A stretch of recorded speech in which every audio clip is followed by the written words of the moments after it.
अभिमन्यु की मृत्यु पर अर्जुन की प्रतिज्ञा। एक पौराणिक कथा। महाभारत का भयंकर युद्ध चल रहा था। लड़ते लड़ते अर्जुन रण क्षेत्र से दूर चले गए थे। अर्जुन की अनुपस्थिति में पांडवों को पराजित करने के लिए द्रोणाचार्य ने चक्रव्यूह की रचना की। अर्जुन पुत्र अभिमन्यु चक्रव्यूह भेदने के लिए उसमें घुस गया। उसने कुशलतापूर्वक चक्रव्यूह के 6 चरण भेद दिए, लेकिन 7वें चरण में उसे दुर्योधन, जयद्रथ आदि 7 महारथियों ने घेर लिया और उस पर टूट पड़े। जयद्रथ ने पीछे से निहत्थे अभिमन्यु पर जोरदार प्रहार किया।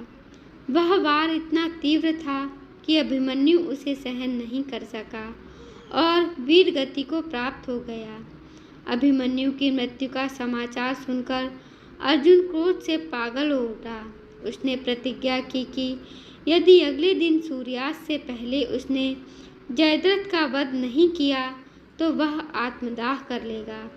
जयद्रथ भयभीत होकर दुर्योधन के पास पहुंचा और अर्जुन की प्रतिज्ञा के बारे में बताया। दुर्योधन उसका भय दूर करते हुए बोला, चिंता मत करो मित्र, मैं और सारी कौरव सेना तुम्हारी रक्षा करेंगे। अर्जुन कल तुम तक नहीं पहुंच पाएगा, उसे आत्मदाह करना पड़ेगा।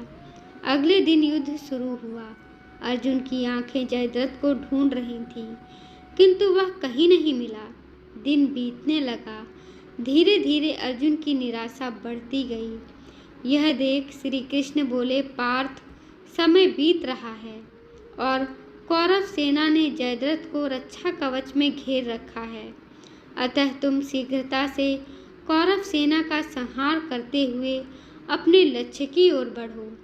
यह सुनकर अर्जुन का उत्साह बढ़ा और वह जोश से लड़ने लगा, लेकिन जयद्रथ तक पहुंचना मुश्किल था। संध्या होने वाली थी। तब श्री कृष्ण ने अपनी माया फैला दी। इसके फलस्वरूप सूर्य बादलों में छिप गया और संध्या का भ्रम उत्पन्न हो गया। संध्या हो गई और अब अर्जुन को प्रतिज्ञावश आत्मदाह करना होगा। यह सोचकर दुर्योधन और जयद्रथ खुशी से उछल पड़े। अर्जुन को आत्मदाह करता देखने के लिए जयद्रथ कौरव सेना के आगे आकर अट्टहास करने लगा। जयद्रथ को देखकर श्री कृष्ण बोले, पार्थ, शत्रु तुम्हारे सामने खड़ा है, उठाओ अपना गांडीव और इसका वध कर दो।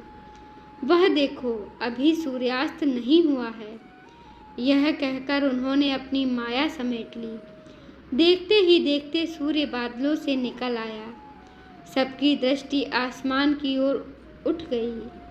सूर्य अभी भी चमक रहा था। यह देख जयद्रथ और दुर्योधन के पैरों तले जमीन खिसक गई। जयद्रथ भागने को हुआ, लेकिन तब तक अर्जुन ने अपना गांडीव उठा लिया था। तभी श्री कृष्ण चेतावनी देते हुए बोले, हे अर्जुन, जयद्रथ के पिता ने इसे वरदान दिया था कि जो इसका मस्तक जमीन पर गिराएगा उसका मस्तक भी 100 टुकड़ों में विभक्त हो जाएगा। इसलिए यदि इसका सिर जमीन पर गिरा तो तुम्हारे सिर के भी 100 टुकड़े हो जाएंगे। हे पार्थ, उत्तर दिशा में यहाँ से 100 योजन की दूरी पर जयद्रथ का पिता तप कर रहा है। तुम इसका मस्तक ऐसे काटो कि वह इसके पिता की गोद में जाकर गिरे। अर्जुन ने श्री कृष्ण की चेतावनी को ध्यान से सुना और अपनी लक्ष्य की ओर ध्यान कर बाण छोड़ दिया।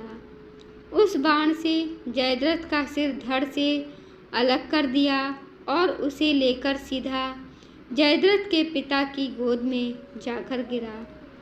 जयद्रथ का पिता चौंक कर उठा तो उसकी गोद में से सिर जमीन पर गिर गया। सिर के जमीन पर गिरते ही उसके सिर के भी 100 टुकड़े हो गए। इस प्रकार अर्जुन की प्रतिज्ञा पूरी हुई। धन्यवाद दोस्तों। ऐसी ही धार्मिक और भक्ति कथाएं सुनने के लिए हमारे चैनल को लाइक करें, शेयर करें, सब्सक्राइब करें। धन्यवाद।